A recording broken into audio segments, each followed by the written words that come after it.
Hello मित्रों, नमस्कार। Agriculture and GS academy में आपका स्वागत है। तो आइए इस क्लास में आप देखते हैं यूपीट्रिपल AGTA 2025 से संबंधित जिस चैप्टर वाइज MCQ क्लास को लेकर आया हूं। इसमें आज देखेंगे चैप्टर नंबर 3 फसल प्रणाली, फसल पद्धति, फसल प्रणाली, खेती के प्रकार और खेती प्रणाली और बीज प्रौद्योगिकी से संबंधित जो है बहुत ही महत्वपूर्ण प्रश्नों का अध्ययन करेंगे। यदि आपको इसी तरह के प्रश्न आगे मिलते रहें तो इसके लिए चैनल को सब्सक्राइब, लाइक और शेयर कीजिए। तो चलते हैं, देखते हैं आज का ये पहला प्रश्न। ये हमारा जो है तीसरा टॉपिक का पहला प्रश्न है। यह मेसो अमेरिका में प्रचलित कृषि का एक रूप है। परंपरागत रूप में एक भूखंड मक्का, सेम और स्क्वैश लगाया जाता है और इसमें कई अन्य फसलें भी शामिल हो सकती हैं। तो उसे किस प्रकार का कृषि का रूप कहेंगे? तो मिल्पा कृषि है। प्रश्न नंबर 2 पे चलते हैं। प्रश्न नंबर 2 हमारा हो जाएगा, किस राज्य में झूम खेती पर प्रमुख समस्याओं को पहचानते हुए मृदा और जल संरक्षण विभाग के माध्यम से राज्य योजना के तहत 1974-75 में झूम नियंत्रण योजना शुरू की गई? तो किस सरकार द्वारा? तो यह मेघालय राज्य सरकार द्वारा, मेघालय के द्वारा। अगले प्रश्न की तरफ बढ़ते। प्रश्न नंबर 3, 750 मिलीमीटर से कम वर्षा वाले क्षेत्रों में फसलों की खेती को क्या कहा जाता है? तो यह शुष्क खेती कहा जाता है। ऑप्शन नंबर हमारा बी सही हो जाएगा। अगला प्रश्न की तरफ बढ़ते हैं। प्रश्न नंबर 4 हो जाएगा, 75 से 120 दिनों की अल्पावधि किस प्रकार की खेती के में लगाई जाती है? तो यह जो है शुष्क भूमि कृषि यानी कि ड्राई लैंड फार्मिंग के लिए। अगले प्रश्न की तरफ बढ़ते। प्रश्न नंबर हमारा 5 हो जाएगा। 5 है प्रश्न हमारा, शुष्क क्षेत्रों में पौधों में कौन सा एमिनो अम्ल बनता है? जो शुष्क क्षेत्र में पौधे होते हैं उनमें कौन सा अम्ल बनता है? तो प्रोलिनी अम्ल बनता है। अगले प्रश्न की तरफ चलते। प्रश्न नंबर हमारा 6 हो जाएगा, फसल उत्पादन के साथ साथ पशुपालन क्या कहलाता है? तो यह मिक्स्ड फार्मिंग कहलाता है यानी कि मिश्रित खेती।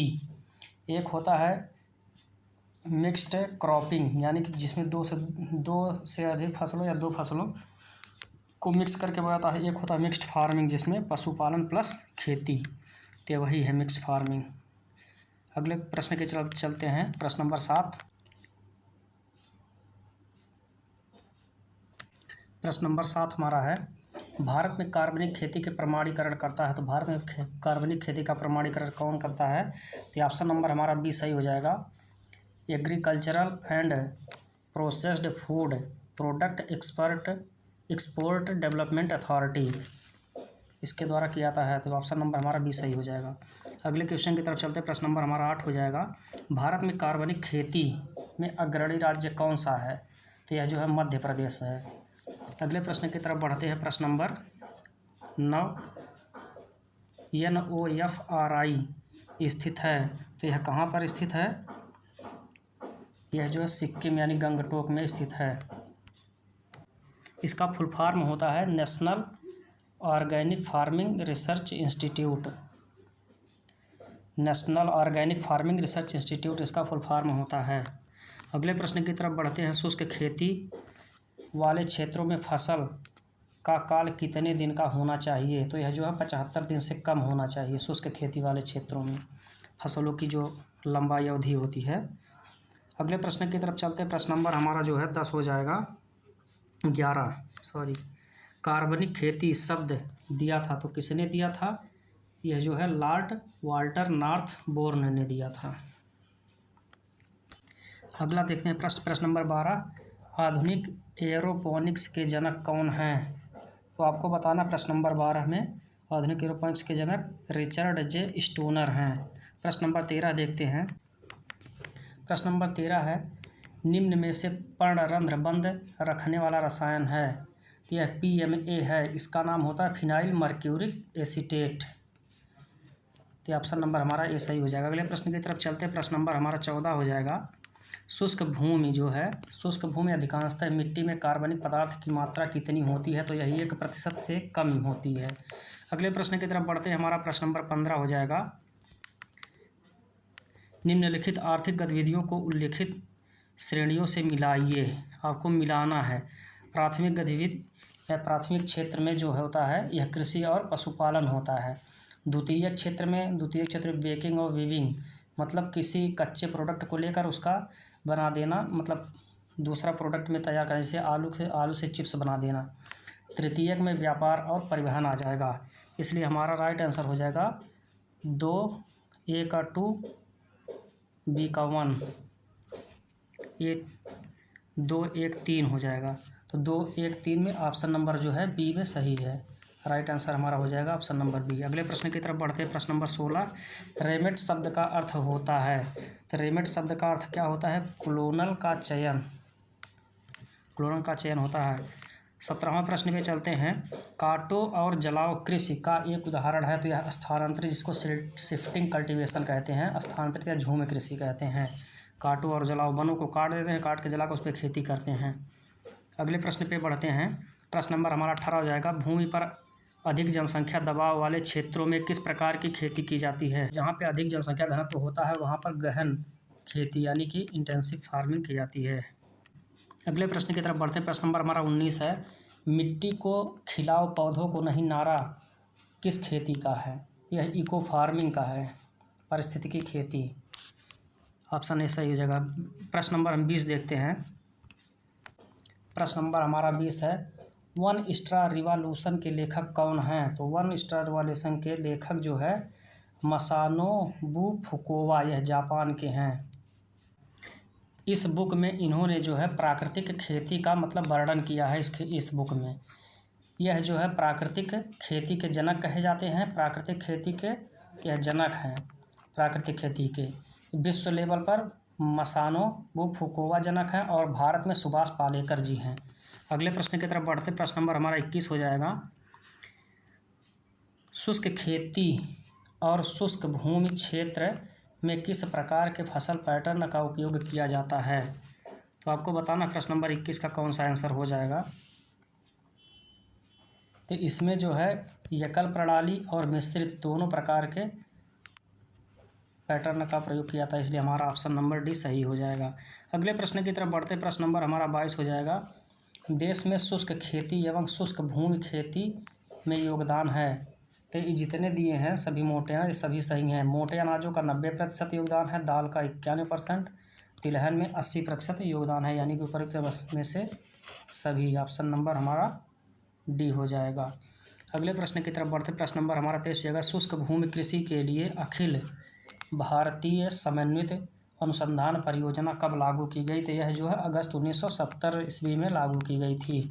प्रश्न नंबर 24 देखते हैं। मृदा उर्वरता के सिद्धांत हैं। मृदा उर्वरता का सिद्धांत जो है जितने दिए गए सभी, न्यूनता का सिद्धांत ये भी है, समकालिकता का सिद्धांत और पोषक तत्व चक्रण का सिद्धांत। न्यूनता का सिद्धांत लीवेग ने दिया और समकालिकता का सिद्धांत जो है स्विफ्ट ने दिया, यानी कि ऑप्शन नंबर हमारा डी सही हो जाएगा। अगले प्रश्न की तरफ चलते हैं। प्रश्न नंबर 25 हो जाएगा हमारा। शुष्क खेती एवं शुष्क भूमि खेती में बीज दर लेनी चाहिए कितनी? तो यह सामान्य बीज दर से 10 से 15% अधिक बीज दर लेनी चाहिए। प्रश्न नंबर 26 पे चलते हैं। कौन सा कथन गलत है? आपको इसमें से बताना कौन सा कथन गलत है। प्रश्न नंबर 26 में ऑप्शन डी जो है गलत है। टीजेड परीक्षण जेनसेन। पहला ऑप्शन देखते हैं। पॉल नीरगार्ड बीज रोग विज्ञान के जनक हैं। मैरी नोबल ने बीज रोग विज्ञान शब्द दिया। बीज परीक्षण के जनक जो है फ्रेडरिक नोबे कहे जाते हैं। अगले प्रश्न की तरफ चलते। प्रश्न नंबर 27। प्रश्न नंबर 27 हमारा है। एल्ब्यूमिनस बीज कौन है? एल्ब्यूमिनस बीज जो है नारियल के बीज को एल्ब्यूमिनस बीज कहा जाता है। प्रश्न नंबर 28 पे चलते हैं। बीजों में आनुवंशिक शुद्धता विश्लेषण के लिए प्रयोग किया जाने वाला परीक्षण है। तो इसमें से जो दिए गए हैं सभी परीक्षण, इसमें से सभी परीक्षण उपरोक्त सही, ऑप्शन नंबर डी सही है। तो देखते हैं हमारा पहला क्या विकल्प है। डीएनए आधारित इसको कहते हैं पारंपरिक और वास्तविक समय यानी पीसीआर। दूसरा है प्रोटीन आधारित परीक्षण, पार्श्व प्रवाह परीक्षण और एलिसा। तीसरा है ग्रो आउट टेस्ट, इसलिए ऑप्शन नंबर हमारा डी सही हो जाएगा। 29वें प्रश्न की तरफ चलते हैं। प्रश्न नंबर हमारा 29 हो जाएगा। प्रसुप्ति को तोड़ने के लिए ठंडे तापमान का उपयोग करता है, जबकि पानी के प्रति अभेद्य कठोर बीज आवरण को तोड़ने के लिए यांत्रिक, रासायनिक या थर्मल साधनों का प्रयोग करता है। तो इसमें से हमारा राइट आंसर हो जाएगा ऑप्शन नंबर बी, स्तरीकरण एवं खुरचना। प्रश्न नंबर 30 की तरफ बढ़ते हैं। प्रश्न नंबर 30 हमारा हो जाएगा, निम्न में से कौन सा अम्ल बीज स्कैरिफिकेशन में उपयोग किया जाने वाला प्रमुख अम्ल है? तो यह कौन सा अम्ल है? सल्फ्यूरिक एसिड होता है, यानी सल्फ्यूरिक एसिड यह अम्ल है। प्रश्न नंबर 31 की तरफ चलते हैं। इसका माप खेत में बचाए गए बीजों की तुलना में प्रमाणीकरण बीजों के साथ कुल फसल क्षेत्र में कितना हिस्सा बोया गया था, वह क्या कहलाता है? तो वह बीज प्रतिस्थापन दर कहलाती है। अगले प्रश्न की तरफ बढ़ते हैं। प्रश्न नंबर हमारा जो है 32 हो जाएगा। मूंगफली के बीज गुणन अनुपात SMR कितना होता है? इसका हो जाएगा सीड मल्टीप्लिकेशन रेशियो होता है। तो यह कितना होता है? 1:8 होता है। मतलब अगर 1 किलोग्राम बीज बोएंगे तो 8 किलोग्राम बीज उत्पन्न होगा। मतलब इससे प्रोडक्शन जो है 8 किलोग्राम का होगा। यही होता है सीड मल्टीप्लिकेशन। अगले प्रश्न की तरफ चलते हैं। जिब्रेलिक अम्ल अपने प्रभाव के कारण बीज अंकुरण को सुविधाजनक बना सकते हैं। तो ऑप्शन 33वें में कौन सा सही हो जाएगा?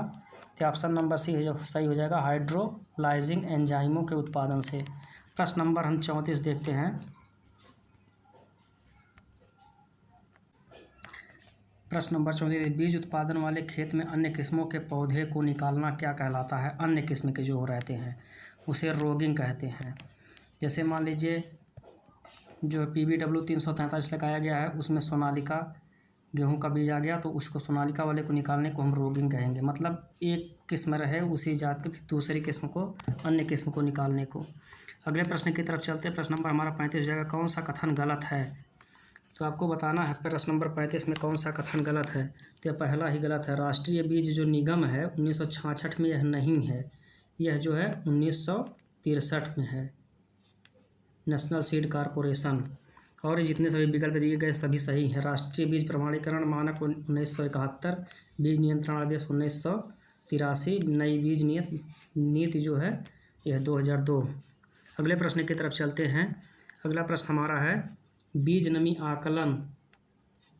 आकलन की मानक विधि क्या है? तो 36वें का हो जाएगा ऑप्शन नंबर सी, ओवन में सुखाना। अगले प्रश्न की तरफ चलते हैं। प्रश्न नंबर हमारा जो है 37 हो जाएगा। प्याज में अंकुरण कितने प्रतिशत होता है? तो प्याज में अंकुरण 70% होता है। अगले प्रश्न की तरफ 38वां देखते हैं। कपास के बीज में नमी % होना चाहिए। तो कपास के बीज में जो है 10% नमी होना चाहिए, इससे अधिक नहीं। तोरिया और सरसों के बीजों की भौतिक शुद्धता होनी चाहिए। तोरिया और सरसों की जो भौतिक यानी फिजिकल प्योरिटी जो है 97% होनी चाहिए। प्रश्न नंबर 40 देखते हैं हम। संकर बीज की आनुवांशिक शुद्धता होनी चाहिए, यानी कि हाइब्रिड जो सीड होते हैं उनकी शुद्धता कितनी होनी चाहिए? तो 95% शुद्ध होनी चाहिए। जेनेटिक शुद्ध, आनुवांशिक शुद्धता। 41वां प्रश्न पे चलते हैं। जीवन क्षमता ज्ञात करने के लिए कौन सा टेस्ट किया जाता है? जो बीजों की जो जीवन क्षमता होती है उसको जांच करने के लिए कौन सा टेस्ट किया जाता है?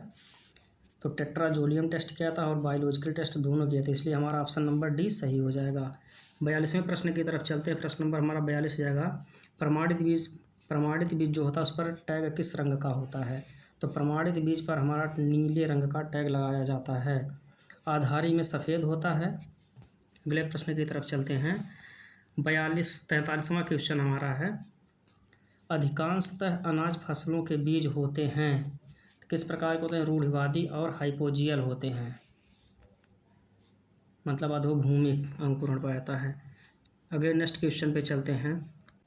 अगला प्रश्न हमारा है 44। ISTA मतलब हो जाएगा इसका इंटरनेशनल सीड टेस्टिंग एसोसिएशन, मतलब अंतर्राष्ट्रीय बीज परीक्षण संघ के अनुसार अंकुरण परीक्षण का नमूना लेना चाहिए कितने का, तो यह 400 बीजों का लेना चाहिए। ISTA international seed testing association. अगले प्रश्न की तरफ चलते हैं। कौन सा प्रश्न जो है इसमें से विकल्प गलत है? 45वें में से बताना है इन चारों विकल्पों में से कौन सा गलत है। दिए गए विकल्पों में जो है सबसे लास्ट ऑप्शन जो है यह गलत है। तो जो सही ऑप्शन उसको हम देख लेते हैं। माइक्रोबायोटिक बीज का जीवन काल 3 वर्ष से कम होता है। और जो है माइक्रोबायोटिक होते हैं उसका बीज का जीवन काल 15 वर्ष से लेकर 100 वर्ष तक होता है। और मेसोबायोटिक जो बीज होते हैं उनका जीवन काल 3 से 15 वर्ष तक होता है। बीज में नमी की प्रतिशत मात्रा 5% की कमी पर प्रत्येक बीज का दुगना हो जाता, तो ऐसा नहीं होता है। तो ऑप्शन नंबर यही गलत, यानी कि हमारा ये सही हो जाएगा। अगले प्रश्न की तरफ बढ़ते हैं। आलू की सुसुप्तावस्था के लिए उपयोग किया जाता है, तो एथायो यूरिया उपयोग की जाती है। प्रश्न नंबर 47 देखते हैं। आलू का बीज उत्पादन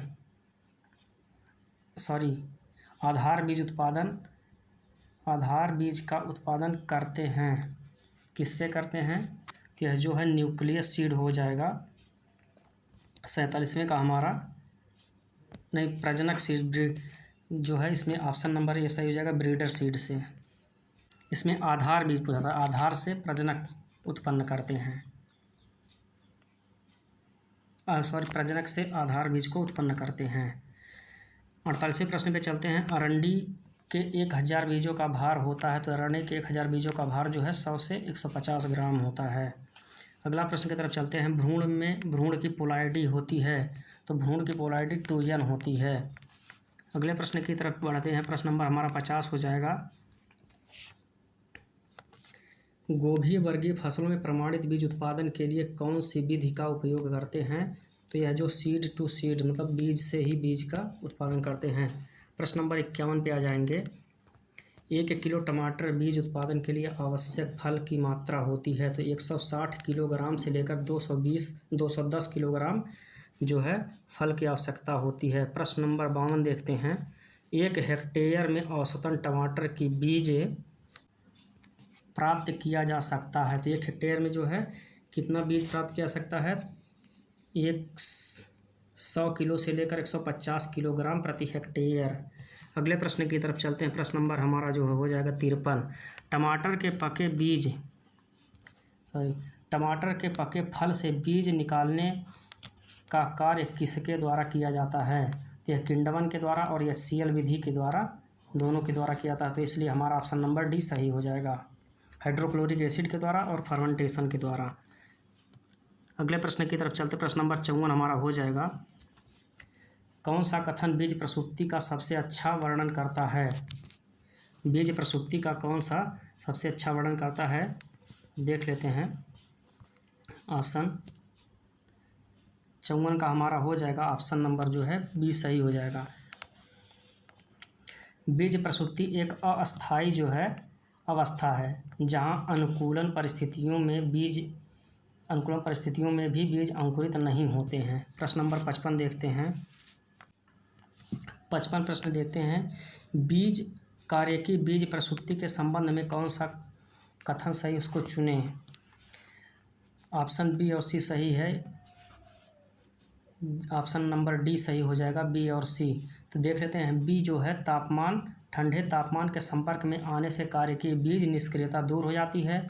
दूसरा देखते हैं, कार्य की बीज प्रसुप्ति के आंतरिक कारकों से संबंधित है। तो ऑप्शन नंबर हमारा डी सही हो जाएगा। अगले प्रश्न की तरफ चलते हैं। प्रश्न नंबर 56 हो जाएगा हमारा। 56 में देखते हैं। बीज प्रसुप्ति को तोड़ने की एक विधि के रूप में स्कार्पिफिकेशन के बारे में कौन सा कथन सत्य है? 56 में बताना है आपका कौन सा आंसर सही हो जाएगा। तो इसमें जो है हमारा राइट आंसर हो जाएगा ऑप्शन नंबर सी, खुरचना आमतौर पर बीज कोट को शारीरिक रूप से नुकसान पहुंचाना शामिल होता है ताकि जो है बीज का अंकुरण आसानी से हो सके। अगले प्रश्न की तरफ चलते हैं। प्रश्न नंबर 57 देखते हैं। प्राकृतिक जगत में बीज प्रसुप्ति का प्राथमिक उद्देश्य है। तो 57 का हमारा ऑप्शन नंबर सी हो जाएगा। कौन सा उद्देश्य? बीजों को कठोर पर्यावरणीय परिस्थितियों से बचाना ही जो है बीज प्रसुप्ति का प्राथमिक उद्देश्य है प्राकृतिक जगत में। तो इसलिए ऑप्शन नंबर हमारा सी सही हो जाएगा। अगले प्रश्न की तरफ चलते हैं। प्रश्न नंबर 58 हो जाएगा। भारत में राष्ट्रीय स्तर पर बीज उत्पादन की एजेंसियां हैं। तो जो पहला है NSC नेशनल सीड कॉरपोरेशन, राष्ट्रीय बीज निगम ये है। दूसरा है भारतीय राज्य फार्म निगम। तीसरा है भारतीय कृषि अनुसंधान परिषद यानी ICR। उपरोक्त में सभी थे। राइट आंसर हमारा डी हो जाएगा। अगले प्रश्न की तरफ बढ़ते हैं। प्रश्न नंबर 59 हमारा है।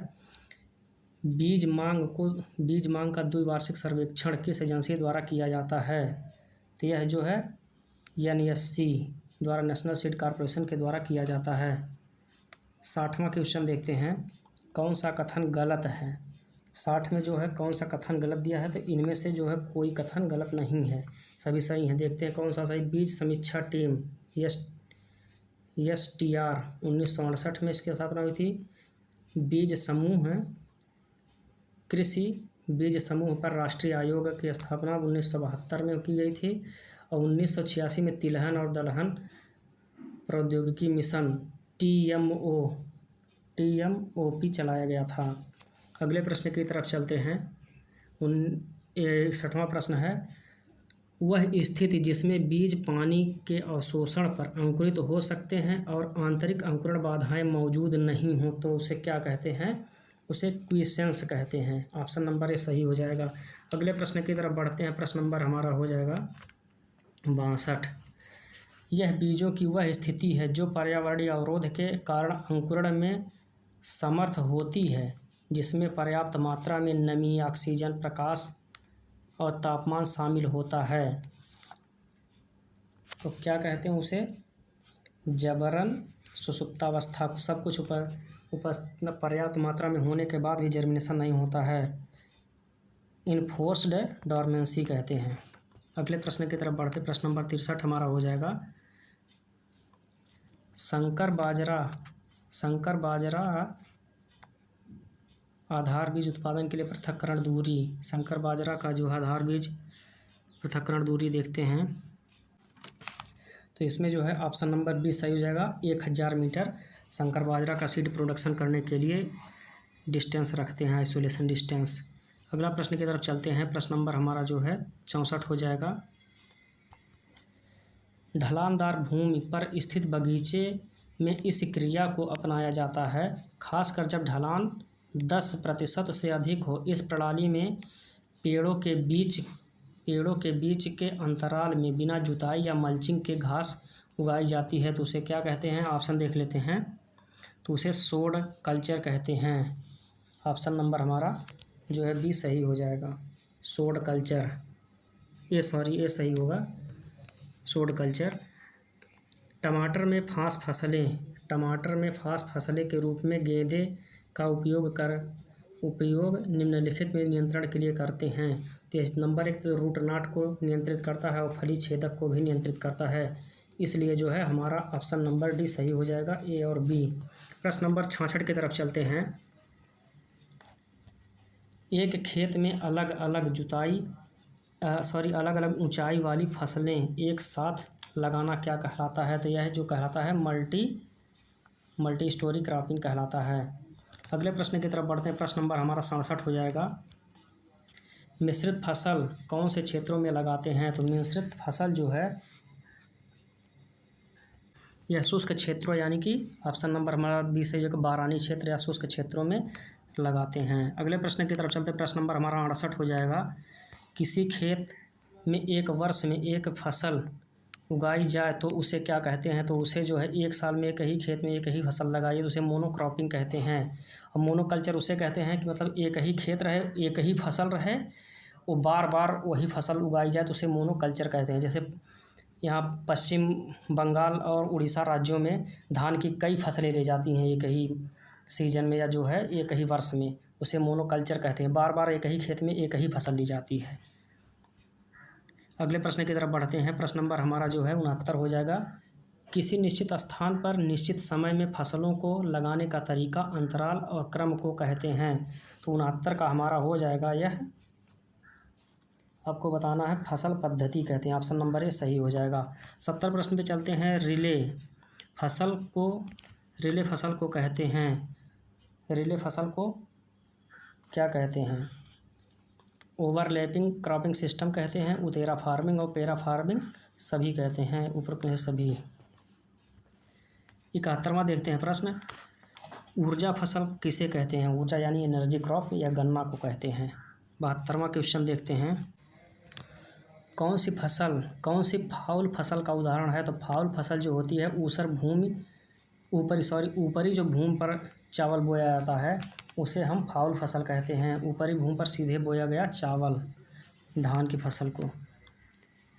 अगले प्रश्न की तरफ बढ़ते। प्रश्न नंबर 73 है हमारा, जो है फसल जो मिट्टी से तत्वों का अधिक आक्रमण रूप में उपभोग करने के लिए जाने जाते हैं, मतलब कि अधिक से अधिक पोषक तत्वों का अवशोषण कर लेती हैं, तो उसे हम जो कहते हैं एग्जॉस्ट क्रॉप कहते हैं या थकान फसलें।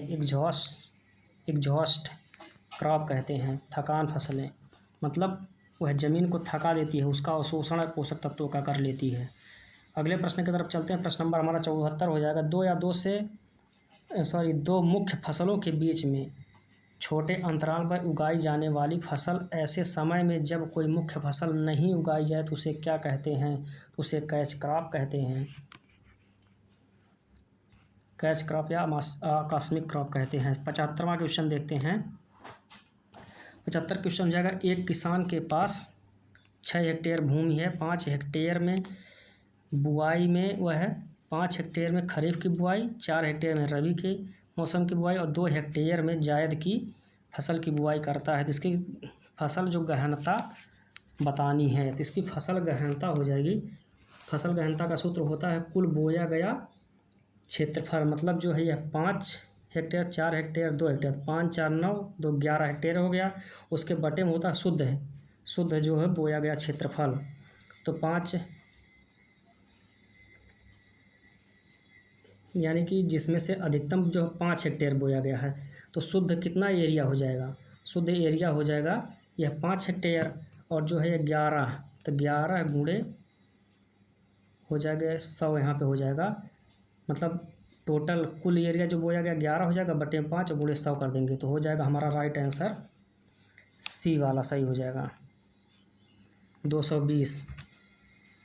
अरे यहाँ काट दीजिए, 5 का नाम 5, यहाँ 20 25 100 हो जाएगा, यहाँ 20 आ जाएगा, तो 20 11 दूनी 22, तो यहाँ हो जाएगा 22 220, राइट आंसर सी। अगले क्वेश्चन की तरफ चलते हैं। चावल गेहूँ मक्का गन्ना और मसूर की फसल सघनता बतानी है, फसल चक्र सघनता। तो पहले इसमें देखते हैं, इसका सूत्र होता है फसल चक्र में फसलों की संख्या बटे में वर्ष। तो पहले इसमें देखते हैं वर्ष कितने हैं, तो जो है वर्ष इसमें हो जाएगा चावल गेहूँ मक्का में 1 वर्ष हो जाएगा, गन्ना 1 वर्ष, गन्ना पूरा 1 वर्ष लेता है, फिर अगले वर्ष में पहुंच जाएगा मसूर, यानी कि हमारा 3 वर्ष हो जाएगा। फसलों की संख्या कितनी देख लेते हैं, 1 2 3 4 5 फसलें हैं, तो मतलब कि फसलों की संख्या बटे फसल चक्र का वर्ष, फसलों की संख्या हो गई 5 और बटे में वर्ष हो गया 3 और गुणे 100 कर देंगे। अगर 100 करेंगे तो 500 हो जाएगा, 500 में 3 से भाग दे देंगे तो हो जाएगा हमारा ऑप्शन नंबर सी सही हो जाएगा 166। अगले प्रश्न की तरफ बढ़ते हैं। प्रश्न नंबर हमारा 77 हो जाएगा। सर्वाधिक फसल गहनता वाला राज्य कौन सा है? तो सर्वाधिक फसल गहनता जो होती है पंजाब की है। अगला प्रश्न देखते हैं, प्रश्न नंबर 78 रक्षक फसल का उदाहरण है। तो रक्षक फसल का सभी है, मेस्टा है, अरहर है, कुसुम है, सभी रक्षक फसल का उदाहरण है, इसलिए ऑप्शन नंबर हमारा डी सही हो जाएगा। अगले प्रश्न की तरफ बढ़ते हैं। प्रश्न नंबर 79 कपास में चित्तीदार बालवर्म को नियंत्रित करने के लिए फांस फसल के रूप में किसका उपयोग किया जाता है? तो यह जो है भिंडी का उपयोग किया जाता है। 79 का हमारा हो जाएगा ऑप्शन नंबर सी। 80 देखते हैं। सबसे अधिक उपयोग किया जाने वाला भूमि कुशलता का सूचक कौन सा है? तो इसमें है ऑप्शन नंबर ए सही, लैंड इक्विवेलेंट रेशियो। अगले प्रश्न की तरफ बढ़ते हैं। प्रश्न नंबर हमारा 81 हो जाएगा। भूमि समतुल्य अनुपात दिया किसके, मतलब भूमि समतुल्य अनुपात किसके द्वारा दिया गया था? तो यह जो है विली के द्वारा 1979 में दिया गया था। अगले प्रश्न की तरफ बढ़ते हैं। 82 हो जाएगा प्रश्न। इस प्रकार की अंतर फसल में एक मुख्य फसल या आधार फसल होती है और दूसरी फसल जो है अंतर फसल होती है। इसे क्या कहते हैं? तो इसे योगात्मक श्रृंखला इंटरक्रॉपिंग कहते हैं। प्रश्न नंबर 83 देखते हैं। जब दो फसलें किसी विशेष भूमि पर एक ही समय में एक दूसरे के समांतर उगाई जाती हैं, लेकिन उन फसलों की वृद्धि की आदतें अलग अलग होती हैं, कोई प्रतिस्पर्धा नहीं होती है और वे अपनी पूरी उपज क्षमता व्यक्त कर सकती हैं, तो उसे कहा जाता है। तो कौन सी क्रॉप कहा जाता है? आपको 83 नंबर का बताना है। तो उसे कहा जाता है पंक्ति अंतरण फसल। पंक्ति अंतरण मतलब एक के बाद एक वाली फसल पंक्ति की, वह एक दूसरे को नुकसान नहीं पहुंचाती हैं। अगले प्रश्न पे चलते हैं। प्रश्न नंबर हमारा 84 हो जाएगा। बरसी में सरसों का उदाहरण है। तो बरसी में सरसों का उदाहरण जो है वृद्धिकारक फसलें हैं। 84 का हमारा हो जाएगा ऑप्शन नंबर सी, वृद्धिकारक फसलें। 85वां प्रश्न देखते हैं। 85 प्रश्न हो जाएगा। मक्का प्लस मूंग जो है यह किसका उदाहरण है? मक्का प्लस मूंग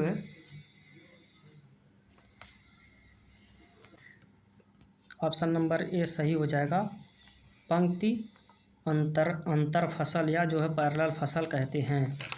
अगले प्रश्न की तरफ बढ़ते हैं। प्रश्न नंबर हमारा 86 हो जाएगा। प्रति इकाई समय में फसलों की संख्या को कहा जाता है। तो यह जो है फसल गहनता कहा जाता है। प्रश्न नंबर 86 का फसल गहनता, सघनता नहीं सा, ऑप्शन नंबर सी हो जाएगा, फसल गहनता कहा जाता है। अगले प्रश्न की तरफ चलते हैं। प्रश्न नंबर हमारा 87 हो जाएगा। कार्यकी या शारीरिकी प्रसुप्तावस्था पाई गई किसमें पाई गई है? तो यह शीतोष्ण जो पौधे होते हैं उसमें पाई गई है, यह पाई जाती है। 88वां प्रश्न देखते हैं। बीज के संबंध में निम्नलिखित कथनों पर विचार कीजिए। बीज अपनी किस्म के अनुरूप होना चाहिए, ठीक है। इसकी बनावट, संरचना और दिखने में समान होने चाहिए, सही है। बीज सूखा फफूंदयुक्त होना चाहिए, नहीं। जिसमें 15-17% नमी होनी चाहिए, नहीं। 8 से 10% होनी चाहिए। यानी कि हमारा 1 और 2 सही है इसमें से। तो इसमें पूछा है गलत कथन, तो गलत जो हमारा हो जाएगा 2 और 3, यानी कि ऑप्शन नंबर हमारा बी सही हो जाएगा। अगले प्रश्न की तरफ बढ़ते हैं। प्रश्न नंबर हमारा 89 हो जाएगा। गहरी बुआई में उसकी उपस्थिति के कारण प्रसुप्ति होती है, तो इसको क्या कहते हैं? तो जबरन, जो सीड जो नीचे चले जाते हैं और मिट्टी द्वारा दब जाते हैं उसको जबरन जो है प्रसुप्तावस्था या इन्फोर्स्ड डॉर्मेंसी कहते हैं। अगले प्रश्न की तरफ चलते हैं। प्रश्न नंबर हमारा 90 हो जाएगा। निम्नलिखित में से भ्रूणपोषी इंडोस्पर्मिक बीज नहीं है, तो यह कौन सा है? इंडोस्पर्मिक बीज यह चना नहीं है, कपास, भिंडी और कॉफ़ी हैं। अगले प्रश्न की तरफ बढ़ते हैं। प्रश्न नंबर हमारा 91 हो जाएगा। धान की प्रसुप्तावस्था तोड़ा जाता है, तो किससे तोड़ा जाता है? तो HNO3 जिसको हम कहते हैं नाइट्रिक अम्ल, और यह है KNO3 इसको कहते हैं पोटेशियम नाइट्रिक एसिड। अगले प्रश्न की तरफ चलते हैं। तो इसमें से जो हमारा ही सी ऑप्शन सही हो जाएगा। अगला प्रश्न 92 प्रश्न में देखते हैं। धान की बीज प्रतिस्थापन दर क्या है? धान की जो प्रतिस्थापन है यानी कि सीड रिप्लेसमेंट रेट जो है 39.80 होती है। 93 प्रश्न पर चलते हैं। ऐसी खेती जिसमें आय का 50% से अधिक एक ही उद्यम या फसल स्रोत से प्राप्त होती है, क्या कहलाती है? तो वह जो है विशिष्ट खेती का, विशिष्ट फार्मिंग, स्पेसिफिक फार्मिंग कहलाती है। अगले प्रश्न की तरफ चलते। प्रश्न नंबर हमारा 94 हो जाएगा। किस प्रकार की खेती की प्रणाली को एस्टेट फार्मिंग भी कहा जाता है? ऑप्शन देखते हैं आगे। दिए गए ऑप्शनों में से हमारा ऑप्शन नंबर जो है डी सही हो जाएगा, पूंजीवादी कृषि। अगले प्रश्न की तरफ बढ़ते हैं हम। प्रश्न नंबर हमारा 95 हो जाएगा। खेती की किस प्रणाली में संपूर्ण भूमि पर सरकार का नियंत्रण होता है? तो जो होती है राजकीय खेती उसे कहते हैं, जिसमें संपूर्ण नियंत्रण जो सरकार का होता है। 96 क्वेश्चन पर चलते हैं। टोज, कम्यून और खोल खोज कौन सी खेती के 3 प्रकार हैं? तो यह किस प्रकार के हैं? तो यह जो है सामूहिक खेती के प्रकार हैं। टोज, कम्यून और खोल खोज खेती प्रणाली के 3 प्रकार हैं। सामूहिक जो खेती होती है उसे कहते हैं। अगले प्रश्न की तरफ चलते हैं। प्रश्न नंबर हमारा 97 हो जाएगा। एक एंजाइम जो जौ के बीजों के अंकुरण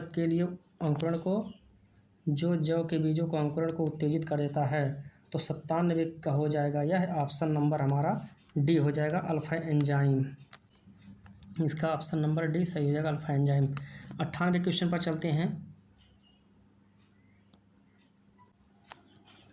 मटर के बीजों के अंकुरण के लिए इनमें से कौन सी गैस आवश्यक होती है? तो यह जो ऑक्सीजन की गैस आवश्यक होती है। प्रश्न नंबर 100 देखते हैं और 99 भी है। ऐसी कृषि पद्धतियाँ जो व्यक्ति द्वारा अपनी जोत और संसाधनों पर अन्य किसानों और एजेंसियों द्वारा संयुक्त रूप से संचालित की जाती हैं, तो वह क्या कहलाती हैं? तो यह जो है सहकारी खेती कहलाती है। ऑप्शन नंबर बी सही हो जाएगा। 100वां प्रश्न देखते हैं और ये आज का अंतिम प्रश्न होगा। यह बड़ी कंपनियों के स्वामित्व वाले एवं उनके अत्यधिक प्रभावित खेतों पर बड़े पैमाने पर कृषि करने की प्रथा क्या कहलाती है? तो यह जो है निगमित खेती कहलाती है। तो आज का यह अंतिम प्रश्न था। इसी क्रम में जो है आगे आपको टॉपिक 4 के प्रश्न मिलते रहेंगे। आप इसी तरह के अच्छे बढ़िया बेहतरीन प्रश्नों के लिए चैनल को लाइक, शेयर, सब्सक्राइब कीजिए। फिर मिलते हैं अगले क्लास में चैप्टर 4 को लेकर के। तब तक के लिए नमस्कार, धन्यवाद।